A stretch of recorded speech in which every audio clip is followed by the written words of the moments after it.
fire the head coach of the Leafs and hire Boudreaux. It's a thought that I've had many times. You What have not. many times. This I mean, year? well, yes, well, forever. As soon as Vancouver fired him, it popped into my head again. But is this something that you've been thinking about for some extended period of time, or just something that off the top of your head? No, well, I mean, I often thought about it. I think like you because it always seemed like this kind of poetic idea of this player who had, as a player, he'd grown up in Toronto, played at George Bell Arena, played for the Marlies, was a superstar, and then got, drafted by the Leafs. And you thought, okay, here you go, local boy makes good. And then he could never quite make the Leafs. And then he has this great coaching career in the minors and nobody will hire him. And then the Washington Capitals finally hired him. And it just thought like, almost like Pat Quinn in a way. It was like a gradual, eventually he'll coach the Leafs. And won't that Yeah. be cool? It'll be a great story. So it was sort of like that. And then you twin it with the idea of, is there a better short-term turnaround guy in recent NHL history than Bruce Boudreau? If None. there is, I don't know who that is. No, And if you're nobody. looking at this as a short-term project, why not Bruce? Short-term regular season success, you're right. Right. So let's go over that a little bit. I find that interesting. So Sheldon Keefe has how many playoff victories? Game 7 playoff victories? None. 0. Same as Bruce Boudreau. So you're not losing any ground. Now let's look. There have been 5 times this century, since 2000, since Larry Robinson took over from Robbie Ftorek in 2000 and won the Cup. There have been 5 times where guys have done that and come in halfway through the season and won the Cup. And I think it was Larry Robinson, Dan Bylsma, Daryl Sutter, Mike Sullivan, and Craig Berube. And to my knowledge, and I'd have to check on where Daryl would be the only one of those 4 who would have had a playoff victory, let alone a playoff series victory as a head coach in the National Hockey League when they took that job. So sometimes I think that, well, he has to have come in with a resume that says he's won the Stanley Cup or won all these playoff series.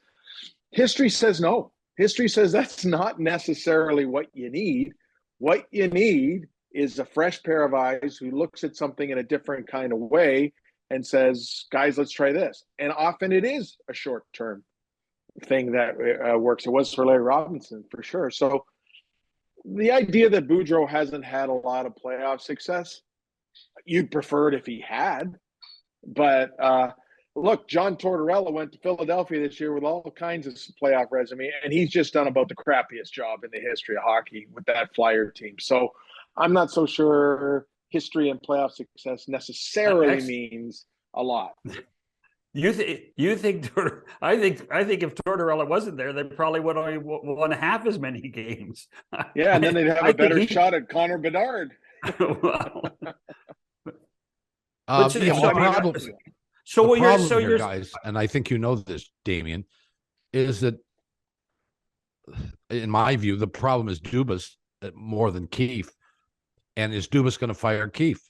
Right, and this may just be a non-starter. Yeah, exactly. Yeah, I mean, are you're considering that it had some sort of legs at all? I don't think it has any legs at all. Do you? But there's logic in it. Why wouldn't it have legs? I don't understand. Well, because are you saying there is no possibility the Toronto Maple Leafs are going to replace their coach for this season? So if they lost 10 in a row now, you'd saying they'd still stick with Sheldon Keefe. Oh, so now there is a possibility. So I don't think that's right to say it has no legs at all. Do I think it's going to happen? It sure seems that Kyle Dubas is committed to Sheldon Keefe no matter what. But that doesn't mean – I'm just telling you what I think they should do. I'm not telling you what I think they're going to do. I can't guess what Kyle Dubas is going to do. I would have thought – if I was guessing what he was going to do, I would have thought he'd go and get a goaltender. So that's obviously not a good idea because that's not what he's done. But do I think they should change he would argue he went and go with somebody else? Yeah, and we'll see. I would argue that that's what they should do. I'm not saying that's what they will do because I'm not in the business of guessing what they're going to do. So what kind of job do you think Sheldon has done? Good. Really good. Well, he's done a good job. Yeah, I think so. I think so. This is really not. This is really not a reflection of Sheldon. Look, in most of these cases, I think, and it's the same with trades. People get into the business of saying, "Well, this is about assigning blame for something." And if somebody's not to blame, then they should. It's not fair to. That's not what this is about at all. Toronto Maple Leafs in the postseason, I think we'd all agree, have underachieved or not been able to get over the hump. However you want to say it, they've got to try to figure out a way to get over the hump. Now, the natural idea is that they're going to go out and make some big trade and bring in some player who, again, is going to be their savior. And in almost all those situations over the years, whether it was Owen Nolan to Nick Foligno and all the people in between, it never turns out that way. The guy has a short period to adjust, or he gets hurt, or whatever. It just doesn't work out. So that's, I would imagine, what a lot of people are thinking they're going to do. But I don't think that's the best solution. I would change the coach, and I'd get a different set of eyes in there and hope that they're going to play Tampa. Hope that a different set of eyes is going to give them a better chance to beat a Tampa team that I think, standings aside, is still a better team than the Toronto Maple Leafs. Yeah, but by the same token, you are saying, as I have said, that that's probably not going to happen because Dubas and Keefe are pretty much tied at the hip.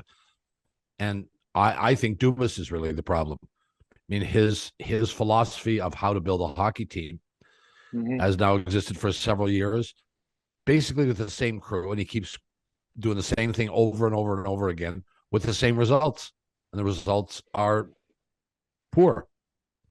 So, well, I don't know if they're playoff victories. Like, I'm not sure I totally agree that they're poor. When you lose in 7 games, you keep losing in 7 games in the first round, which they've done a few times, and have great regular seasons, then that means your results are mixed, I think. It depends how you just define the success of a hockey team. But I would say that Kyle Dubas has gone about this in a certain way, but also he doesn't have a contract beyond the end of this season. Well, that's another reason I was going to bring up. And as close as these guys may be, at some point self-preservation comes into it. And if Dubas decides, and I'm not saying he has decided, I'm saying I've decided, which is worth about, a glass of water. I'm saying I think they should change it. If he gets to the point where he thinks, geez, I'm going to lose my job, maybe he'll make a decision he doesn't want to make. And we've seen guys fire friends.